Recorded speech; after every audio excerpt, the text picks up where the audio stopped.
Hello hello नमस्कार। Horror comedy बड़ा ही difficult genre है क्योंकि इसमें आपको हंसाना भी है और डराना भी है।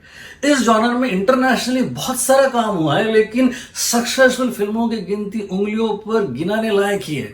इसमें सबसे सक्सेसफुल टॉम हॉलैंड की फ्राइट नाइट थी। उसके अलावा बहुत सारी फिल्में जैसे स्क्रीम है या अमेरिकन वेयरवुल्फ इन लंदन है या फिर मेगन फॉक्स की जेनिफर्स बॉडी। इसमें होता यह है कि ह्यूमर और हॉरर का राइट प्रपोजिशन होना बड़ा जरूरी है। हमारे देश में भी काफी सारा काम हुआ, लेकिन अगर नोटवर्दी और सक्सेसफुल देखा जाए तो फिर रोहित शेट्टी की गोलमाल सीरीज की गोलमाल अगेन, और फिर हाल ही में आई हुई राजकुमार राव और दिनेश विजयन की स्त्री, जो कि सुपर सक्सेसफुल थी।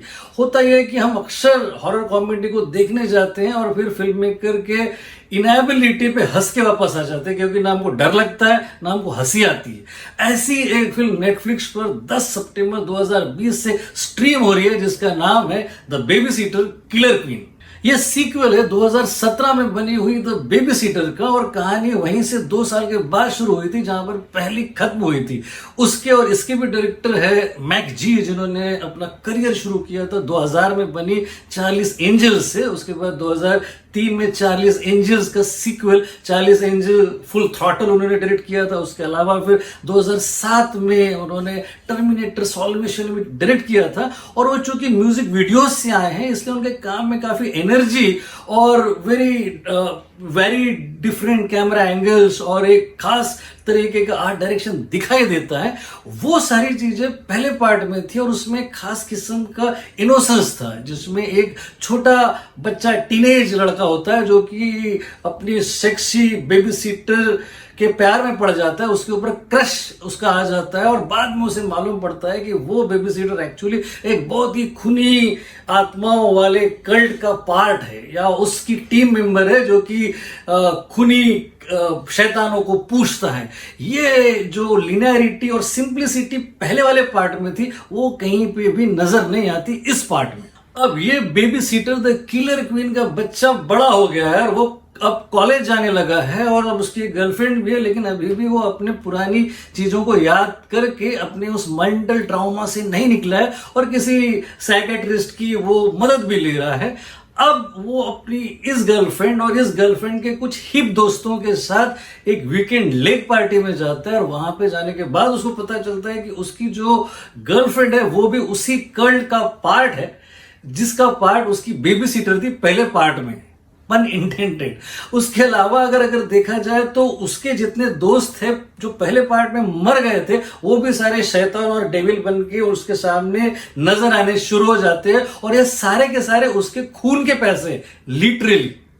एक नई लड़की आई हुई है कॉलेज में जो कि लकीली उस लेक पार्टी में पहुंच जाती है और वो इस अपने बॉयज हीरो को बचा लेती है। अब कहानी इतनी बेतुकी और इतनी तरकीन है कि अगर मैं उसको आगे भी बताऊं या ना भी बताऊं तो इससे आपकी जिंदगी में कोई फर्क नहीं पड़ेगा, ना इस देश में कोई बदलाव आएगा और ना ही मेरी और आपकी व्यक्तिगत जिंदगी में कुछ हैरत अंगेज होने वाला है।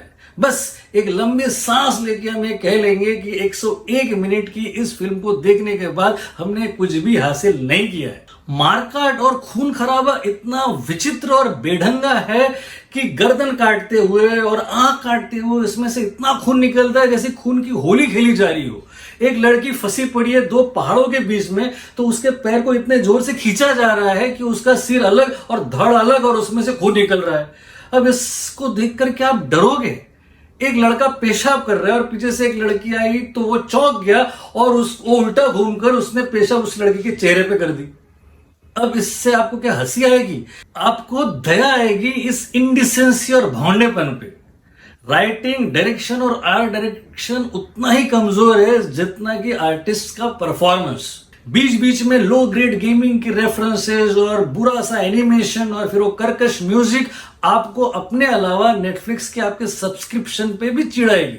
हर डिपार्टमेंट में देखा जाए तो एक्सेस करती है ये फिल्म। Excess rituals, excess blood, excess gore, excess indecency, excess गालियां, एक्सेस कर्कश म्यूजिक और एक्सेस अनरिलेटेबल कैरेक्टर्स। अगर इस फिल्म में कुछ भी अच्छा मुझे लगा है तो सिर्फ इस फिल्म का पोस्टर लगा है। 2.5 stars अवॉइडेबल।